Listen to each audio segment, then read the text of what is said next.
Madam जो कह रही हैं, मैडम की बात से मैं बिल्कुल सहमत नहीं हूँ।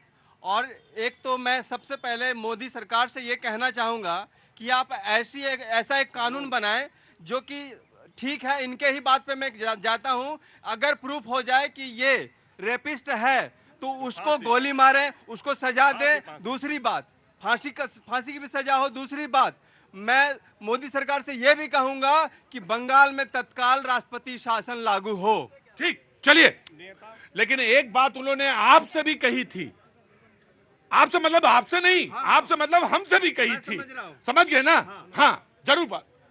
बरखुरदार क्या कह रहे थे? मैं ये कह रहा था, जुर्म कबूल कर मैं आ रहा हूँ बेटा। उसने जुर्म कबूल कर लिया, कैमरे में दिख गया, उसका लीड दिख गया किसी का है, मोबाइल डिवाइस भी ऐड हो गया, तो फिर उसमें संविधान क्या करेगा? उसको कहीं लटका देना चाहिए। अब तक लटका देना चाहिए। नहीं नहीं नहीं, देखिए एक बात ध्यान रखिएगा, एक बात बहुत ध्यान रखिएगा। हम सारे लोग खड़े हैं कोई न्याय करने के लिए नहीं, हम उस जगह पे खड़े हैं जहां हमें भी सोचना है कि हम कहां खड़े हैं। यह सोचना इसलिए यहां खड़े हैं कि हम कहां खड़े हैं, इस विषय पे, इस मुद्दे पे हम कहां खड़े हैं। न्याय है, न्यायालय है, वो तो फैसला देगा ही, लेकिन हम कहां खड़े हैं। जी जनाब, कल आए थे, मौका नहीं मिला। बलात्कार के मैं आ रहा बेटा, आ रहा बाबू आ रहा। देख, बलात्कार के साथ उस बंदे ने मर्डर करा है, आंख फोड़ी है उस लड़की की, उसकी हड्डियां तोड़ी है, उसको फांसी से कम सजा गर्दन तोड़ी मिलनी। है। हाँ, फांसी से कम सजा मिलनी ही नहीं चाहिए। बिल्कुल, मैं आपकी बात से सहमत हूं। जी जनाब, मैं आया सेकंड सर। देखिए प्रतीक भाई, इस देश ने बहुत कुछ देखा है। फ्रिज में सजा दिया, सालों भर नोच के खाया, उसके बाद 2.5 महीने की गर्भवती कर दिया। पहले जमाना था टेस्ट क्रिकेट का, उसके बाद 50 फ्रिज में सजा दिया एक लड़की को काट के। हाँ, अच्छा, पहले जमाना था हाँ। टेस्ट क्रिकेट का 50-50 और 20-20। अब जनता त्वरित न्याय चाहती है, संविधान के तहत फास्ट ट्रैक कोर्ट में उसकी सुनवाई हो, और जैसे वो सिद्ध हो जाए 48 घंटे में उसको चौराहे पर लटका के गोली मार दिया जाए। ये जनता चाहती है। जंगल राज नहीं है, जंगल राज नहीं है। मैं कह रही हूँ कड़ी से कड़ी सजा दो सर, लेकिन आपको कोर्ट में ट्रायल करना पड़ेगा। ये देश संविधान से चलता है, इमोशन से नहीं चलता। यहाँ हम न्यायालय को बहुत मान देते हैं। सर, न्यायालय को मान देते हैं तो 7 साल में निर्भया कांड का बलात्कारी को हत्या हुई। अब त्वरित कार्रवाई चाहिए, 48 घंटे के अंदर फैसला होना चाहिए। न्यायालय का एक न्याय संहिता का एक पहला सेंटेंस है, आ रहा हूं बेटा, पत्रकारिता के स्टूडेंट हो तुम, कि निर्दोष छूट जाए, एक दोषी नहीं छोड़ना चाहिए। वो है, वो सिद्धांत है, लेकिन लोगों की एक सब्र की एक सीमा होती है कि कितने समय मुकदमा चलता रहता है, अब वो अपराधी सामने आता रहता। कहां से आए बेटा? मुरादाबाद यूपी 21। क्या नाम है बेटा? चांद खान। कैसे आना हुआ बेटा? सब ठीक है ना? घूमने आए थे, ठीक है, सब ठीक है ना घर में? ठीक, मैं आया। जी जनाब। देखिए भैया जी, बहुत ही मैं एक मिनट, ऐसा क्या हुआ? अगर कोई उदास खड़ा है, चुपचाप खड़ा है, या तो दो ही चीजें, या तो वो बहुत संवेदनशील है और जुड़ा हुआ है मुद्दे से, और या तो उसकी कोई परेशानी है, पूछने में क्या दिक्कत है?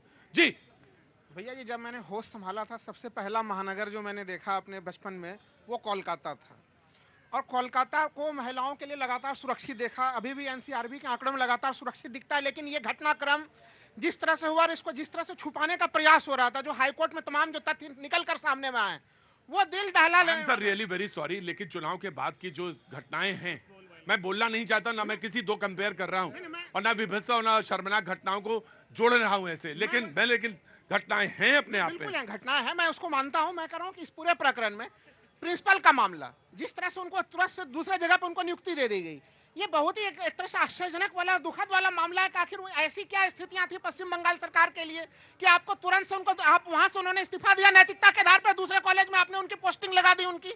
और देखिए, यहाँ पे हम सभी लोग चाहते हैं कि ऐसे लोगों को कठोर सजा मिले, और हमारे नियमों में, संविधान में निर्भया के प्रावधान लागू हो गया था, लेकिन अब तक वो क्रियान्वित नहीं हो पा रहा। इसके लिए हमें चाहिए कि इस पूरे मामले पे दलगत भावना से ऊपर उठकर महिला अपराधों को लेकर जीरो टॉलरेंस की स्थिति। और जो एक सवाल यहाँ पे उठ रहे हैं जनता के बीच में कि कुछ घंटे में उनको चढ़ा दिया जाए फांसी पे, देखिए इसके लिए हम लोगों को ये मांग करनी पड़ेगी कि आखिर हमारे न्यायिक इंफ्रास्ट्रक्चर क्यों कमजोर है, फास्ट ट्रैक कोर्ट क्यों बैलगाड़ी की गति से चल रहे हैं, क्योंकि फास्ट ट्रैक कोर्ट की वहां पे भी उनको सुनवाई में समय लग रहा है, यानी जजेस की और ज्यादा नियुक्ति करनी पड़ेगी। प्रक्रिया है न्यायालय की, वो प्रक्रिया मैं कह रहा हूँ फास्ट, हाँ जी मुझे मालूम 5 करोड़ जी, ऑफ कोर्स आई नो, लेकिन प्रोसेस फास्ट ट्रैक कोर्ट की गति अगर बैलगाड़ी वाली गति होगी तो जनता का धैर्य, तभी जनता का धैर्य टूट रहा है। तो इसके ऊपर भी हमारे हुक्मरानों को टाइम ड्यूरेशन ध्यान है, देना वो पड़ेगा। Time duration defined time duration है सर। आप अब नहीं पालन हो पा रहा है उसका, उस टाइम ड्यूरेशन का पालन भी जी नहीं हो पा रहा है। जी, मैं तो सर अपने देश की बहन बेटियों को कहना चाहता हूँ, ऑटो वाले हैं दिल्ली की सड़कों पे, ऑटो चलाते हैं सर भुगतता जी। हूँ सर।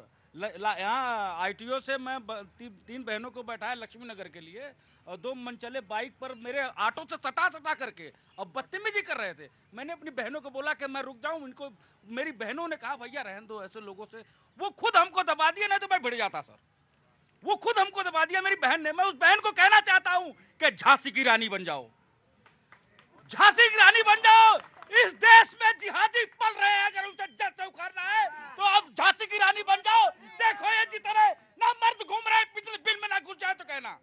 मैं अपनी बेटियों को कहना चाहता हूं कि अपने आप को इतना मजबूत करो कि किसी भेड़िए की नजर तुम्हारे ऊपर गंदी नजर ना पड़े, पढ़ने से पहले उसकी नजर जो है गिर जाए। और एक बात कहना चाहता हूं, राजनीति की बात करते हैं हमारे समाजवादी पार्टी के नेता, मेरे ये तो साहब- तुम ना करते तो बात ही नहीं बनती तुम्हारी। मैं नहीं अरे कहना छोड़ देते पड़ेगा। यहीं पे भाई, तुम यहीं पे छोड़ देते बात। अरे सर कैसे छोड़ दूं, जब देश का नेता जो देश का नेतृत्व करता है, प्रदेश का नेतृत्व करता है, जब वही ऐसी बातें बोलेगा तो उस भेड़ियों का मनोबल बढ़ेगा या घटेगा? मैं पूछना चाहता हूं। उस भेड़िए का मन बढ़ेगा। हमारे देश में कुछ राजनीतिक दल ऐसे हैं जो इन भेड़ियों को बचाने का काम करते हैं। मैं इसके आगे नहीं सुनूंगा, मैं इसके आगे नहीं सुनूंगा आपसे। मैं आ रहा हूं, मैं ऑफ कोर्स आ रहा हूं, मैं आपके पास आ रहा हूं जी। नीति जी, प्रतीक जी, ये वो तपोभूमि है जहाँ द्रौपदी के चीरहरण में महाभारत का युद्ध हो गया था, जहाँ माता सीता के अपहरण में वानरों की सेना से भगवान राम जाके लंका का जयंत ने, और वो भी किसका पुत्र था? जयंत, इंद्र का, देवराज इंद्र का। भागा भागा फिरा, वो एक चोंच थी, वो चोंच माँ भगवती को लग गई, बस वहीं से सारा पूरा चीजें। बात आप सॉल्यूशन की कर रहे हैं, जी बिल्कुल, मैं वहीं आ रहा हूं। क्योंकि यहाँ पे सॉल्यूशन ज्यादा इंपॉर्टेंट है। पहला सॉल्यूशन तो मेरी बहन ने दिया, संस्कार जब तक नहीं आएंगे, आप ही के घरों में आज जितने पुरुष हैं, इन्हीं के घरों में इनकी बेटियां, इनकी बहनें, इनकी पत्नियां और इनकी मातें प्रताड़ित हो रही हैं, चुपचाप यहाँ खड़े हैं। घर से चालू करिए। और दूसरा प्रतीक जी, भय बिन होए न प्रीति, बोले राम सकोप तब। इतनी दंडनाक जिस तरह उस बेटी की आंख फोड़ी गई, ऐसे ही उस अपराधी की आंख फोड़ी जानी चाहिए। जिस तरह उसका मुंह नोचा गया, ऐसे ही उसका मुंह नोचना चाहिए। काट काट के अंक सरेआम कर देने। मैं नीति, मैं आपके क्रोध को, आपकी भावनाओं के, आपके इमोशंस को समझता हूं।